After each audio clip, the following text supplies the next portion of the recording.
Welcome to the September quarterly AI polls from Kore.ai. Today's session, managing and optimizing your enterprise AI agent workforce. We will be focusing on how enterprises are scaling AI agents with real-world impact. We're joined by Prasanna Arikala, CTO of Kore.ai, and Cobus Greyling, AI Evangelist at Kore.ai. We'll break down where the market is headed, how to align the right models to the right tasks, and what it takes to deploy AI safely and effectively, especially in regulated industries. With that said, let's dive in. Please join me in welcoming Prasanna and Cobus. All right, so our first question today. What trends are we seeing with LLMs? Cobus, you want to kick us off? Great. Thanks, Hailey. Thanks, Prasanna. I think maybe just to mention, I was doing some research, and it seems like the VC companies are all agreeing that the three big breakout use cases are coding, deep research, and agentic workflows. And I think especially within our context, agentic workflows interest me. And something I saw is that if you analyze the trends, AI agents as a term is actually in decline, but agentic workflows are actually, it's got ascendancy, it's increasing. And my sense is that with agentic workflows, we are introducing a level of supervision, and hence that's why it's so popular. But that's just a short take on that from my side. Yeah, I mean, on the LLM side, I think I agree with you on the agentic workflows, but broadly, just on the LLM side itself, I think one significant change that is happening now is the delta between commercial models to open source models is coming down, even in the elements of reasoning tasks, which allows enterprises to have access to it or even have models deployed in their own boundaries with data residency and all that. And also it helps, you know, enterprises to even have fine-tuned models of their own, tuned to their business policies and rules. The other major trend that is very, very clear is that, the necessity of whole multimodal architecture. So NVIDIA multimodal thesis also sort of talks about that. So you will continue to have different models of different sizes for different types of tasks. And that is becoming more evident. And you don't have to use the same model for all the tasks, and breaking it up in terms of its ability to reason, its ability to be more creative about things versus being more accurate on arithmetic and numerical evaluations is quite different. So in the spectrum in terms of model sizes and model training, etc. So that is becoming more and more apparent as well. And I think every enterprise, when they start deploying those use cases, obviously in terms of performance and cost optimizations, they are getting clear in terms of which model, or at least how to use multiple models to be able to execute those.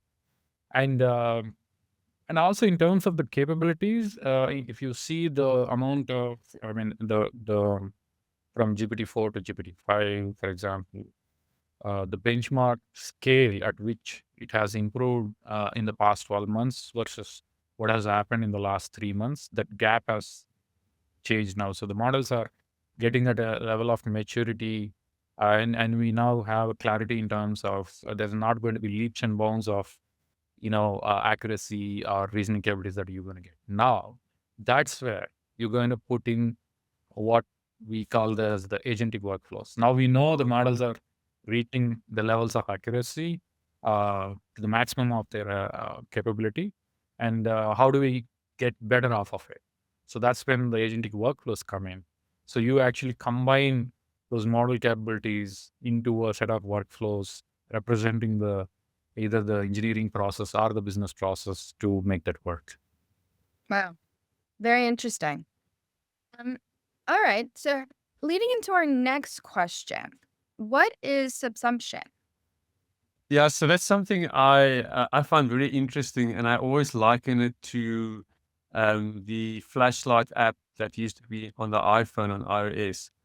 So people sold the app, people bought the app. There was some advertising revenue, and then one day, surprise, we've got the flashlight functionality built in, and all of those apps were wiped out. And I just these days we worked on this graph showing the subsumption window and how certain technologies were subsumed, or you can also use the word superseded. For instance, like coding assistants largely fell away, writing assistants. I think the classic example was when GPT-5 launched, they showed how easy it is to create a language learning app, and then Duolingo's stock had a sharp drop, and then so obviously there was a fear in the market that, GPT-5 will wipe out Duolingo. So it'd be great to get Prasanna's take on that as well. I always felt Core is really good at layering software, creating this continuous building of the stack. But it's just, I think there's a lot of fear in the market that work will be superseded, or all of a sudden everything we've done will be wiped out. That's the basic premise of it, Hailey. No, I think I agree with you. I think this is a similar evolution that is happening even with LLMs, and it's already happening. Like for example, you could see how grammar correction tools, translation services, etc. The companies that were just focused on those services they no longer exist, or even simple image generation kind of tools. Actually, even in the space that we operate on, which is providing ability to build agentic applications. There used to be a time as a lot of large number of startups would just focus on wrapping around the LLMs, in terms of uh, creating application capability just by wrapping LLM out of it. But the LLM companies themselves now started, creating those wrappers and then giving that tool to many of those enterprises. So they get subsumed as well. So that's where I think the layering piece which you talked about, the real applications that get evolved as it, because the layer of the models themselves, or even the capabilities of models, they become the commodity, and from one vendor to another in terms of the models the differences are going to get collapsed. There will be you will have multiple options in terms of using different vendors for similar capabilities. So now the focus will be more on companies that can actually give that orchestration capabilities for you to be able to connect various models, and to your earlier point about agentic workflows, have that agentic workflows um, give more out of the model capabilities. Awesome. Thank you both for your insights there. Now, transitioning into Kore.ai, this is a specific question for Prasanna. Prasanna, what is Kore.ai seeing today? I think I want to build upon what I have mentioned previously about the models evolving, and each model having its own strength in terms of different capabilities. One model is very good at, let's say, reasoning. Another model is excellent at taking the context and identifying a tool in an agentic workflow, for example. So what we are seeing that is, now enterprises are realizing that there is a need for mixing these models to have the right experience and the right cost and the right latency for a specific type of use cases. And there's also a mix of open source versus commercial tools. I mean, a large part of last 12 months, customers experimented mostly with commercial models. Now that the reasoning models have been extended to open source models as well, reasoning capability has been extended to open source models as well. They've started, working with a combination of open source models and commercial models as needed. And also, I mean, more and more, we are seeing that customers are already familiar with whole multi-agent systems. It used to be, kind of unknown term, maybe 4 or 5 months ago. But now, as we interact with more customers, I mean, they are all familiar on building these agentic workflows, where the tasks are broken down into tasks for specialized agents, and then building an orchestration system on top of it so that it can orchestrate among those agents to get the things done. Now, what is happening is, obviously, when you start building those agents with specialized focus, customers are now able to optimize those specialized agents for their business rules, for their, governance principles, etc. And now the key thing that is evolving is how do I make sure the orchestration works perfectly? So the importance of orchestration is significantly evolving in terms of how intelligently you can orchestrate among those purpose-built agents, how you can pass context from one agent to another, how you can actually break down a complex task into smaller tasks, and engage one or more agents, serve those tasks, and then consolidate the response, and then build a final response. So that is something as a common pattern that is evolving within enterprise. And in all this orchestration, your ability to use different size of models, different types of models together, open source or commercial, large model to a small model, or fine-tuned model, is becoming very, very important. And that's what, from a core platform point of view, we are absolutely focused on giving that as a capability. The other big evolution that is happening is that the more enterprises are started deploying these agents, the central teams are, becoming aware of the risks and challenges in terms of the governance of it. So there is a significant focus on, every team is deploying their own agents. How do I know what they have tested that agent with? How do I know what data the agent is accessing? Who is making changes to those agents? What happens if the same request to a model gives you a different response the next time that you access it? And what data is being sent to the LLMs? Who is monitoring it? So these governance principles are becoming more and more, prominent within enterprise, and they are quickly, looking towards the enterprise platforms like Kore.ai to come and, solve for those governance problems. I just wanted to double click on what Prasanna said about the model orchestration. That's something that really excites me. The fact that, companies have an appetite to orchestrate multiple models. I think what really bodes well for Kore.ai is the fact that we've got the ability to integrate with Hugging Face, and we've got a whole host, I think more than 100 open source models you can deploy in our environment. So for me personally, that's a huge enabler for companies if they want to use multiple models and orchestrate those models. And maybe just the last thing to emphasize that Prasanna said is that I think also what sets Kore.ai quite a bit apart is our ability to orchestrate.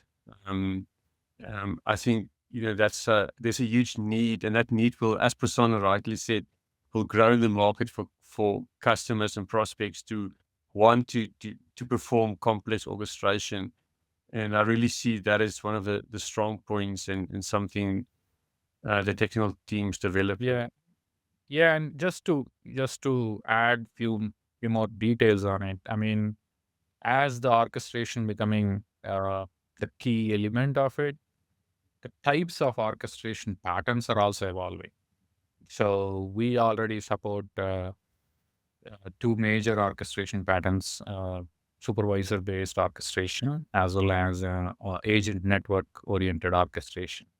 So there is a reason why we started off those two, because that solves pretty much 90 to 95% of the complex use cases that today the enterprises are deploying. So we were able to solve with those kind of orchestration patterns. While the orchestration patterns is critical, the more challenging element that is evolving now is prompting itself. So while making the prompt uh, work for a specific model for a specific set of outcomes is really, really challenging because it involves both art and science. So you need to be able to understand how a model was trained with, or what are the strengths of the model. Is the model good at reasoning, or math, or is it model good at creativity?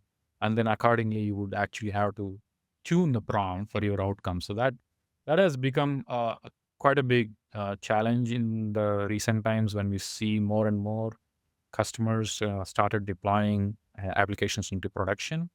And we actually envisioned this problem almost a year ago and started building those prompt studio and versioning within prompts, and our ability to test prompts against different models and rerun it, evaluate it, tune the prompts with the techniques around DSPY or Adal flow that actually optimizes the prompt for a specific model. So these are the needs of today.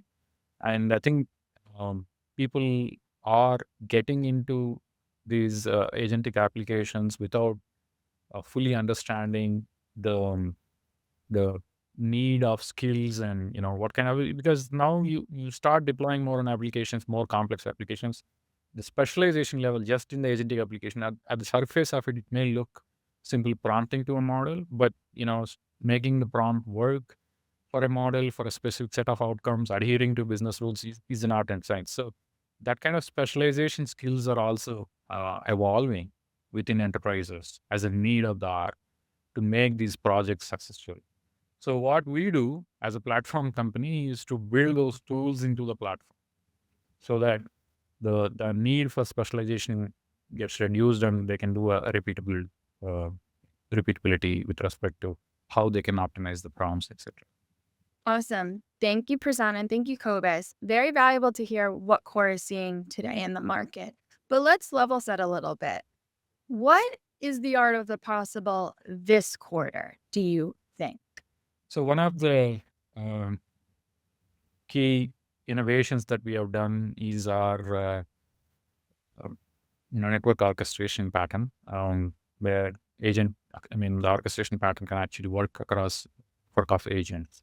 You can have the orchestrator delegate to individual agents, and the agents also, when they choose that, oh, I cannot do this, but I need to delegate back to some other agent, so they can delegate it as well. So with that, what happens is when we introduced the supervisor pattern, the idea there was to make the multi-agent application development much easier, to cover pretty much 80 to 90% of the use cases, even with a limited set of effort that you need to build those agents. It supervisor orchestration pattern offers the sophistication and robustness you need without having to put a much of an effort, because the supervisor is taking of all the things into consideration, and then replanning, redoing the things on its own before you even have to instruct it. So that helps to build the application much faster, make it more robust. But then it comes with a cost, right? So it comes with a cost in terms of control. It comes with the cost in terms of the token usage itself. So that's when the agent network pattern was introduced, where you you need a more advanced level of orchestration control, as well as cost optimization, as well as the latency needs. Then the network orchestration pattern actually helps. So it actually brings the best of the both worlds to make it to work for you. So that's new. And we've also been one of the key evolution that is happening is the hyperscalers like AWS and Microsoft um, trying to get the agent runtime environment established, whether it is AWS Agent Core or Microsoft Azure AI Foundry FDL or AI Foundry, where you have the Foundry runtime engine. So those with agent runtime with observability is something that hyperscalers have started adding and adding focus, and enterprises in their ecosystem having to have that uh, you know uh, agents run in their native hyperscale system is something that they are looking for. And we have been focused on having those deeper integrations with both AWS and Azure to begin with, eventually to Google as well, where agents built on our platform can then run natively on the native runtimes of the hyperscaler, and and then fits into the observability things of there. Similarly, we've also seen a market where enterprises, it's a sort of a fragmented ecosystem in terms of how they are developing the AI agents. So somebody is building with LangGraph, somebody is building with the Autogen, and somebody wants to build it core no-code platform, for example. So when I have those different agents for different purposes, how do I get a unified view into it? How do I make these agents talk to each other? How do I have one enterprise governance or one IT managed environment as a platform for me to run all the different types of agents within my ecosystem? And also, how do I enable more people to build agents while some in pockets are writing code and building those agents?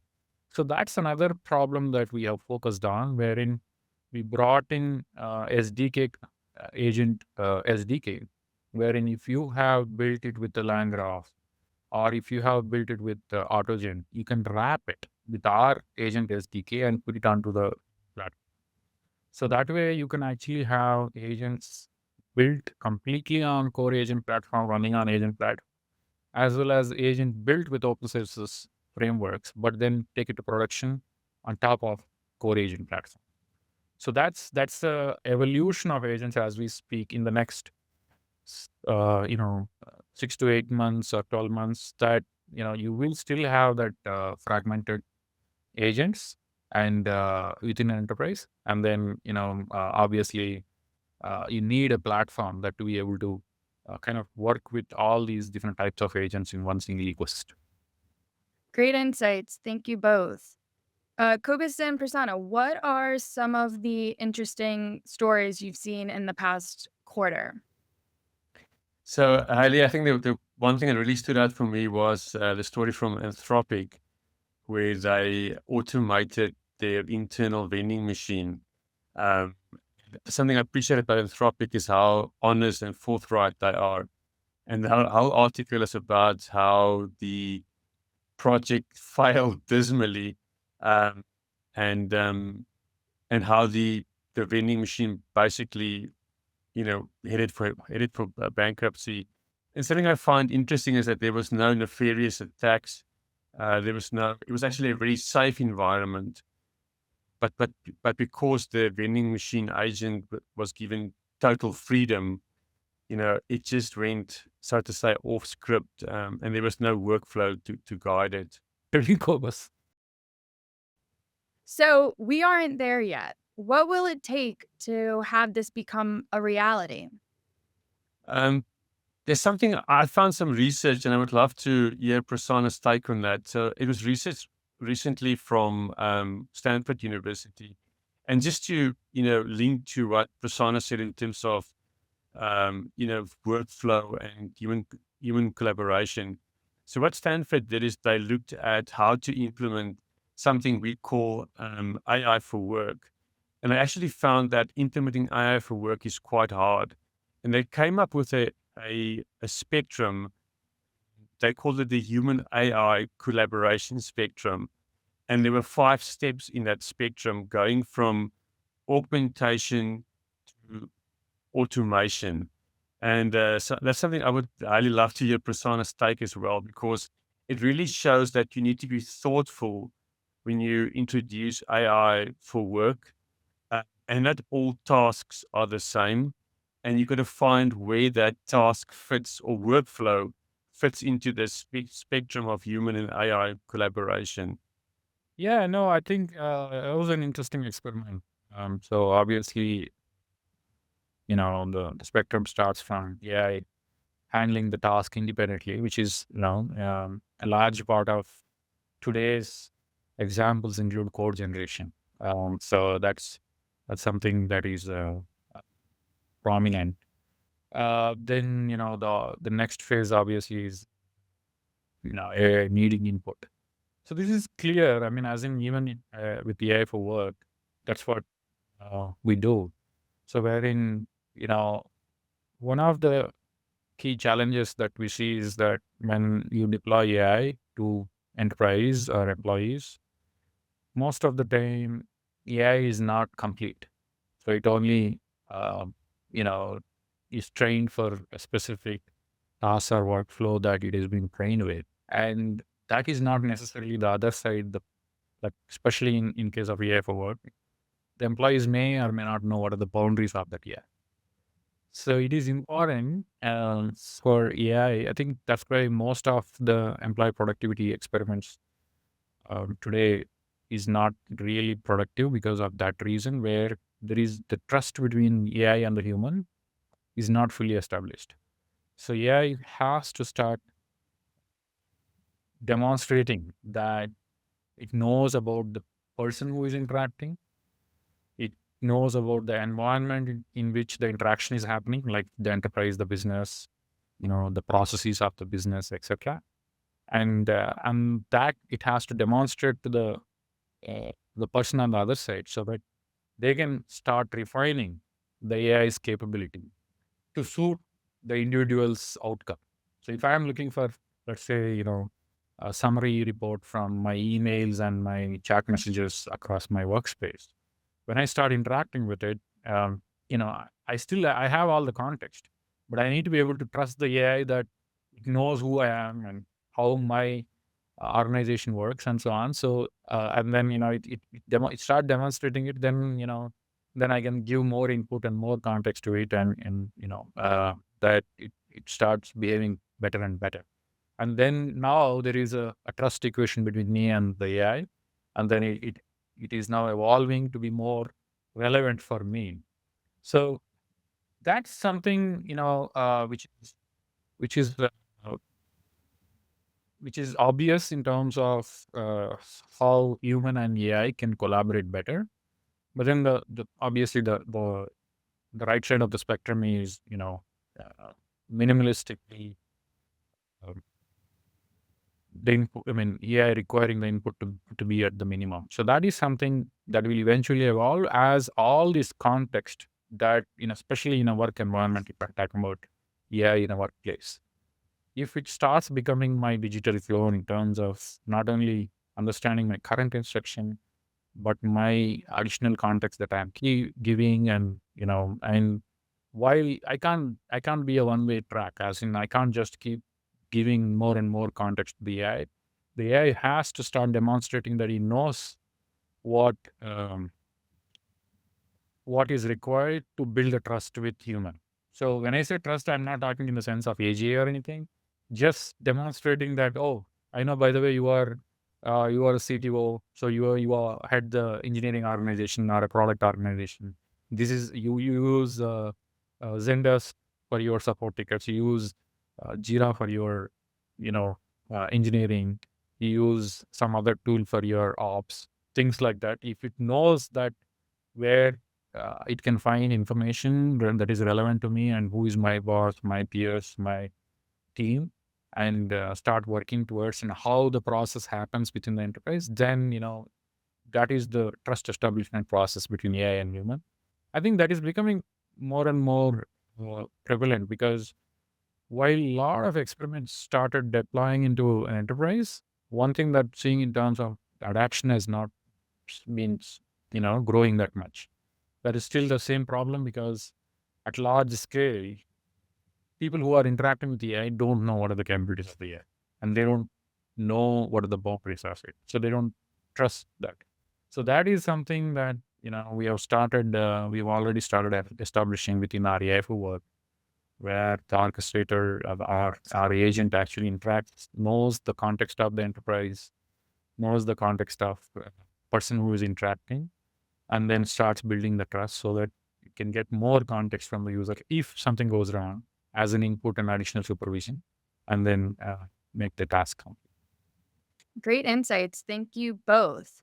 So during Kore.ai's roadshow in Mumbai, We had BCG up on stage, and they were explaining the challenges that enterprises moving from proof of concept into fully fledged production at scale. Why do you think that is the case, Prasanna and Cobus? And what challenges are you seeing? Maybe just to kick it off, Hailey, I would love to hear Prasanna's thoughts on this, but just something from my side is that I think Kore.ai really gravitated to the difficult implementations in the financial sector and also in healthcare. So those are like very vertical implementations and highly regulated. And while other companies, I would say, avoided that, sort of as a danger zone, we actually thrived in that environment. So I would love to hear Prasanna's take on that. Why we actually chose to do the hard things and we actually excelled at doing the hard work. Yeah, I guess it's probably on DNA. But I think we always look to solve the most complex problem, and which allows us to solve every problem, irrespective of the complexity. So it gives us that leverage. The thing is, you know, uh, to your point, Cobus, I think the financial services or healthcare is one of the toughest industries in terms of not just the regulatory and compliance needs, but also the complexity in terms of experience, what they can do, they cannot do, which data integrations are required, how the guardrails or controls of AI agents need to be managed, how important the adherence to policies or business rules is has to be there.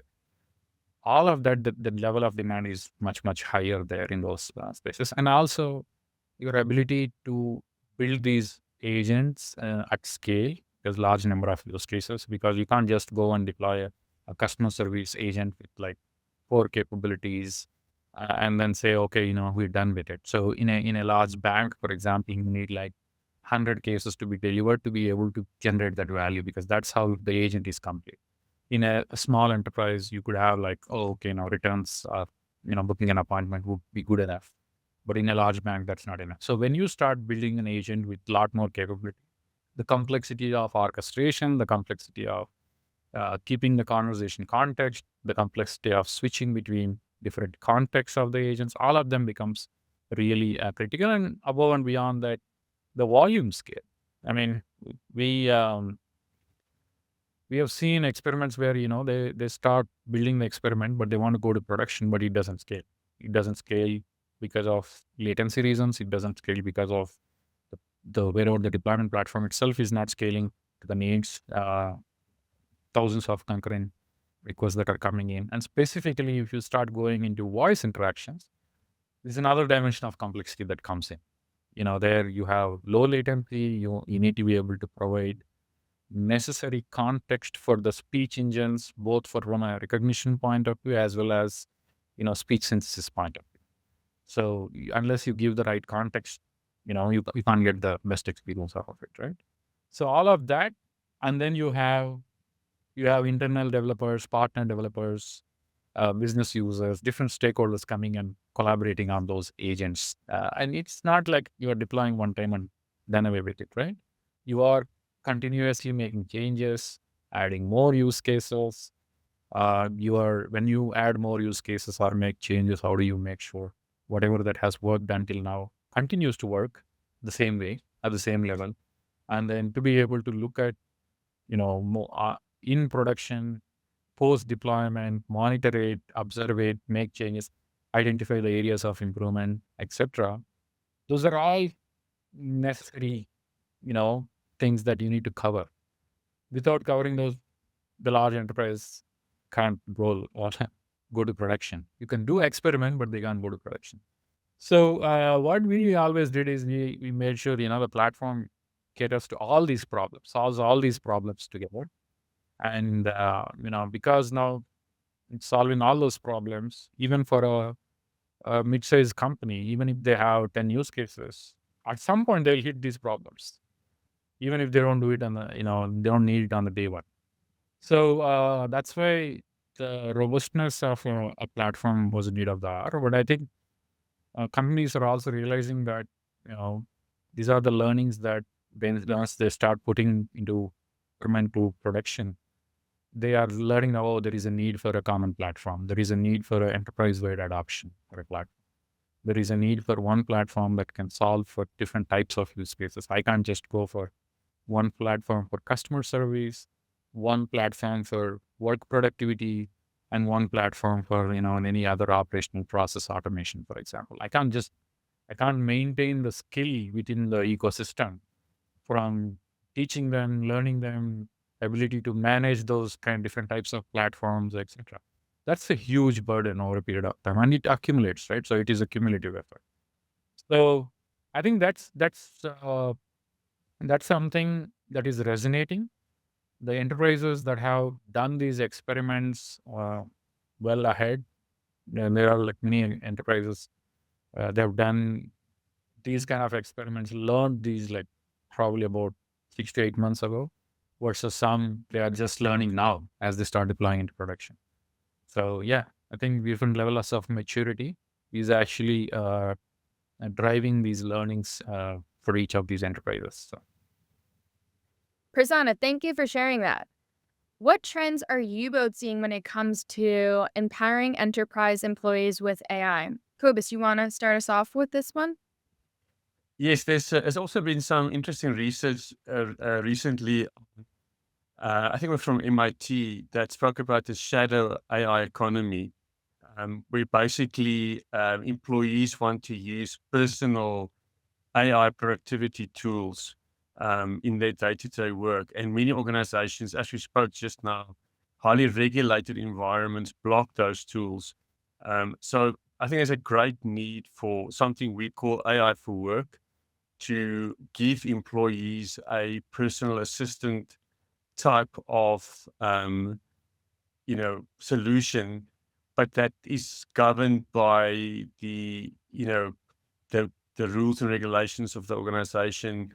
The data flow and data use governance are all in place, and also something like language models they've got their own private instance or it runs on premise. And so I think there's a big need for enterprises to give their employees the same, if not better, AI tools for day-to-day work, but which is fully compliant and which can be managed on a very granular basis. I think I mean, definitely add to what Cobus said.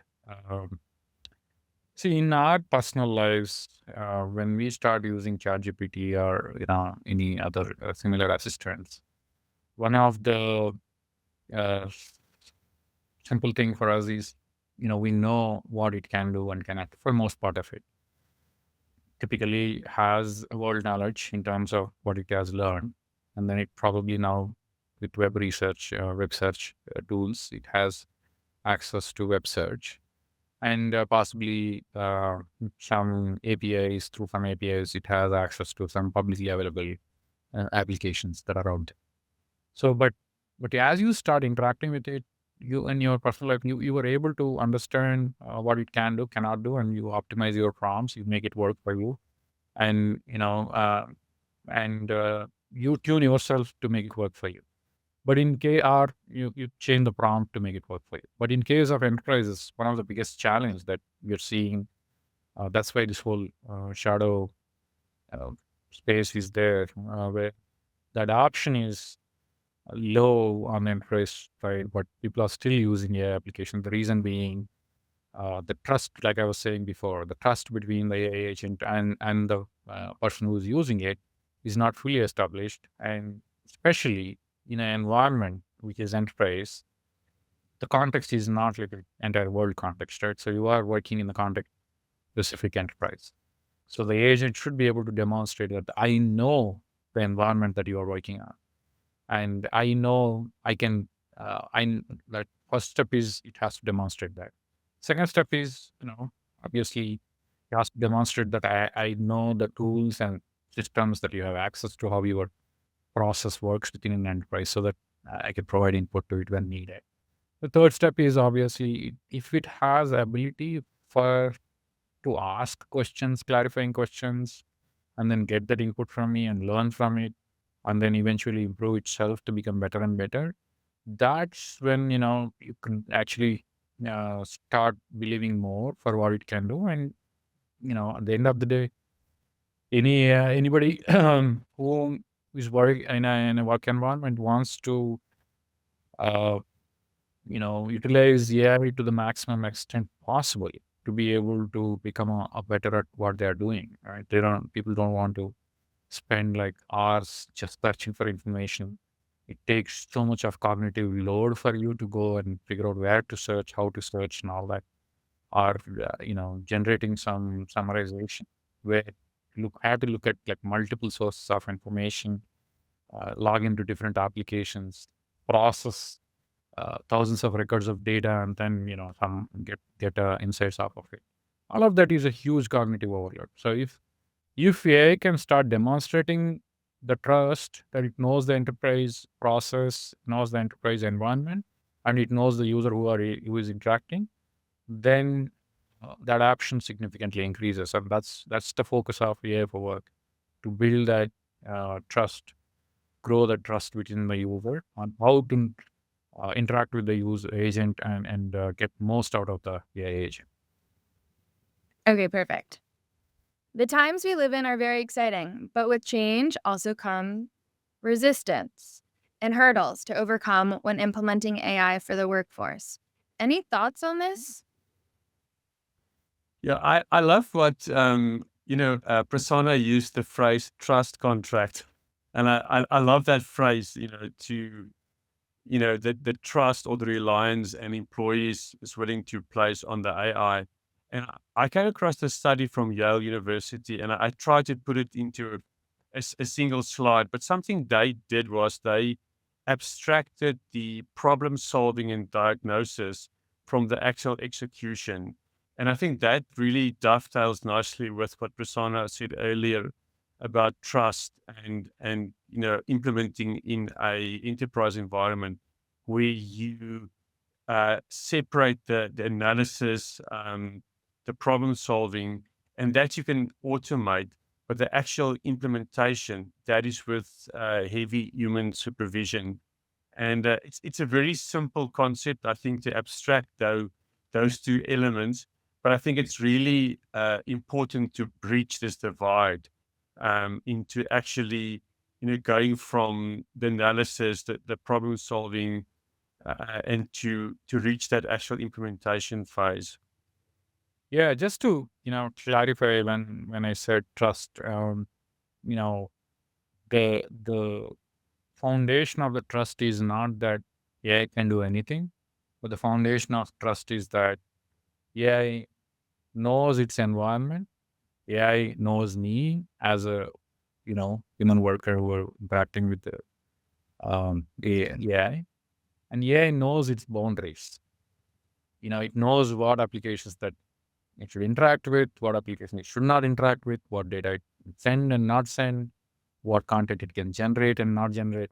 See, all those three things that AI can demonstrate every time I interact with AI, that significantly increases the adoption for AI.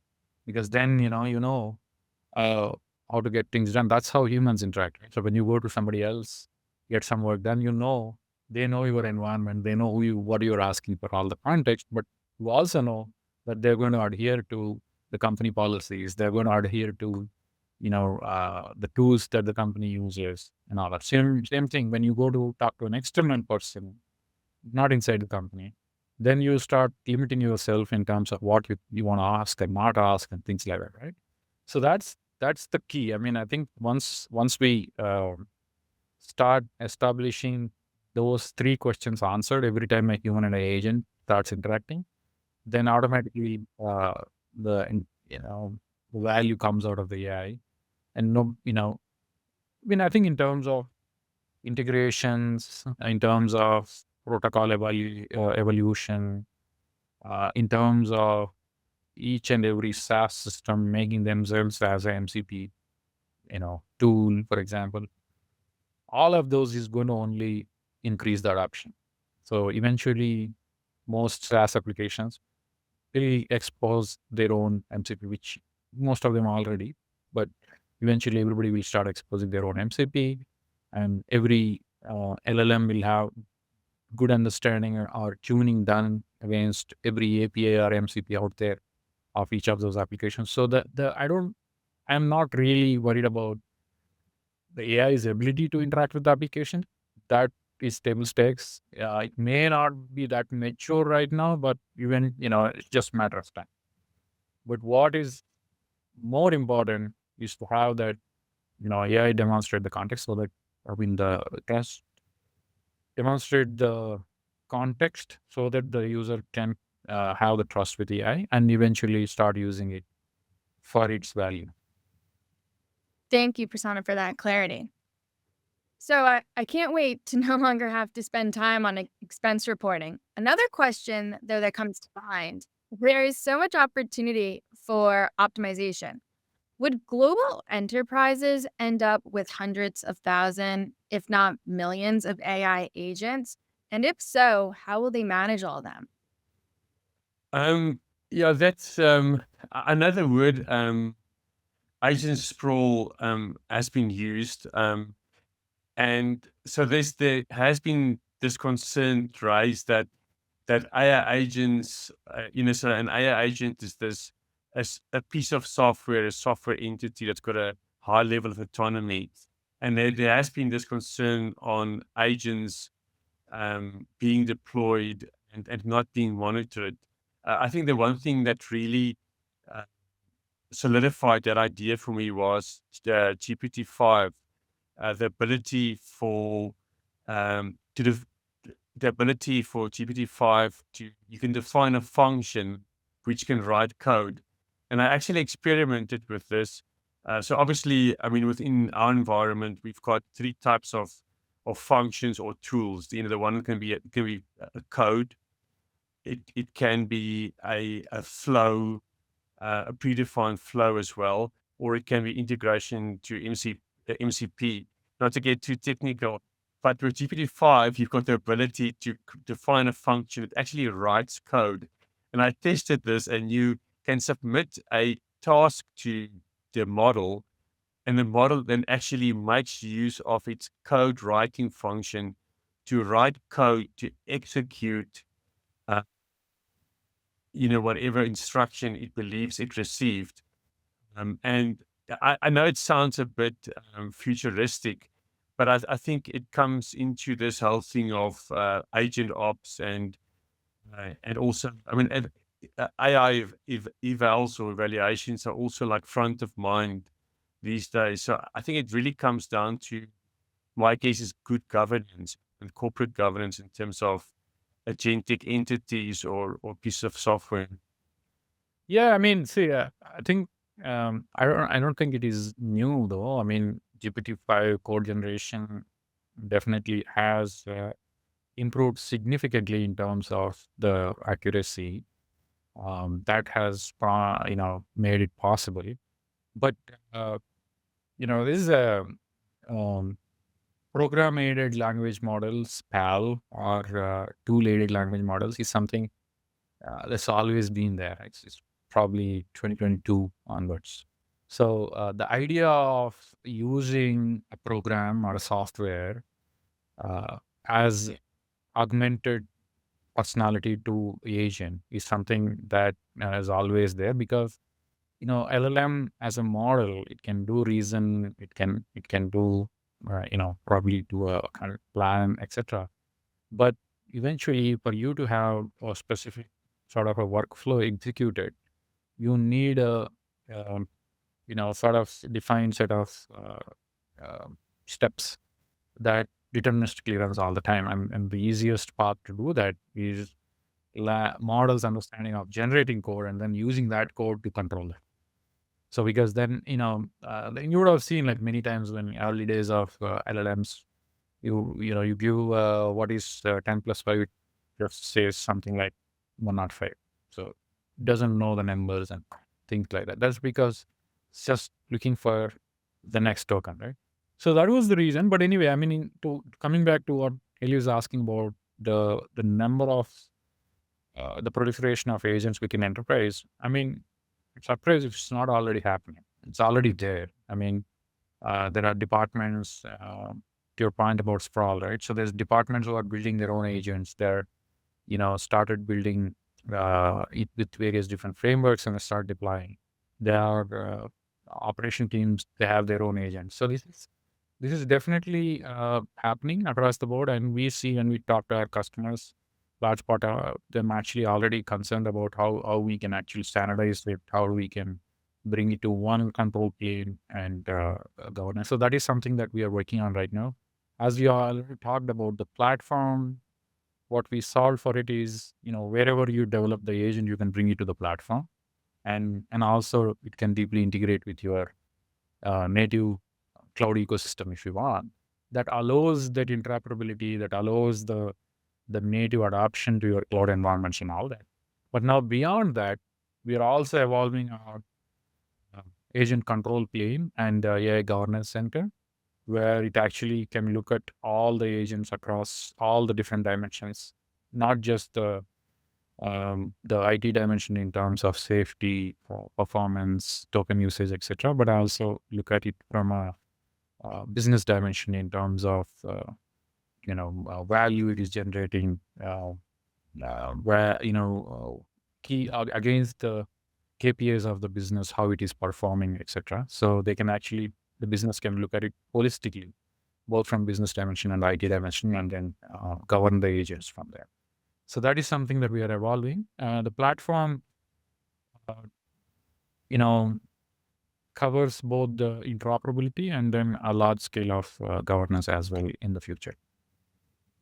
Really interesting, Prasanna. You shared earlier that employees build custom AI agents to help them with work.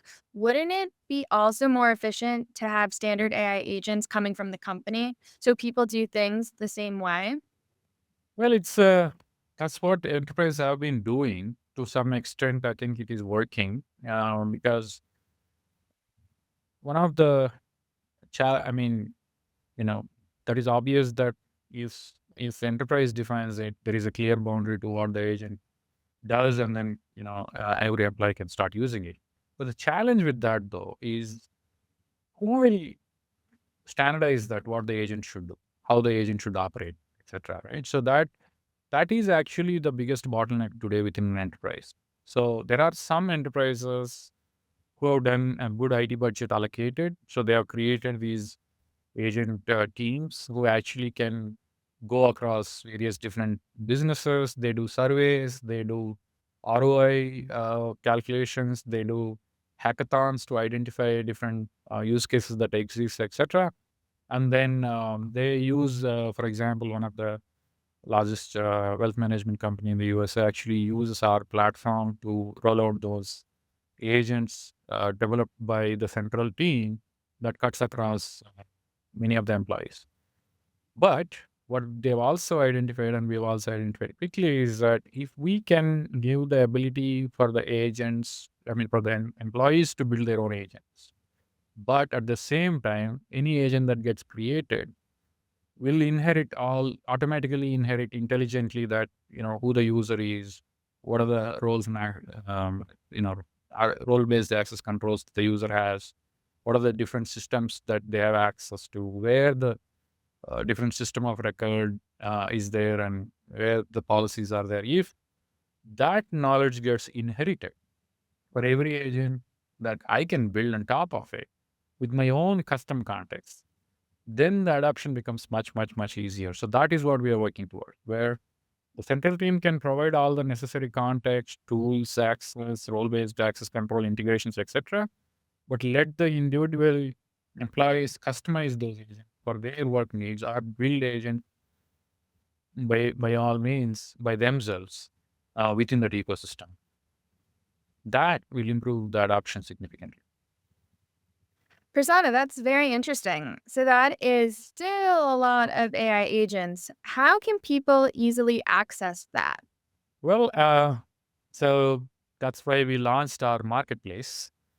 So marketplace is a way for users to discover agents and then install them into their workspaces and start using it. And what we have done, though, is out of the box, we have created close to about 150 plus, I think, agent templates with various different types of use cases that allow them to, with all the pre-integrations for OVS enterprise system, and that allow them to install them and then also make modifications to it and then start using it. And this marketplace is also now being extended to make it enterprise specific also. So when somebody in an enterprise builds an agent, they can put it into their enterprise marketplace where the other employees can discover those from the marketplace within Kore.ai for Work platform, and then start, and then they can, when they publish it, they can say that, okay, these are the types of users or user groups that the agents are going to be available. Certain agents are going to be available and not available. And then accordingly, the marketplace gets personalized to a department or a user, and they can see the agents that they can get access to and then start installing and start working on it. So this is a way of making it more uh, accessible to users, even when they don't know what they want. And the other element that we are expanding to it is, once they start building it, they can publish it into their own workspaces. So they can have a copy of that agent, which is very personalized to themselves, and they can make changes to it. So that also kind of helps. So you have something very centrally deployed, but customized and personalized to me as a user. Thank you all for joining us for the September quarterly AI Pulse. We hope today's insights helped you cut through the noise and gain a clearer view of where enterprise AI is truly delivering value and how to manage and scale your AI agent workforce with confidence. Special thanks to Prasanna and Cobus for sharing their expertise and all of you for being a part of the conversation. To go deeper, be sure to explore our expanded library of on-demand sessions and keep an eye out for our next AI Pulse coming to you in January. Until then, thanks again, and we'll see you next time.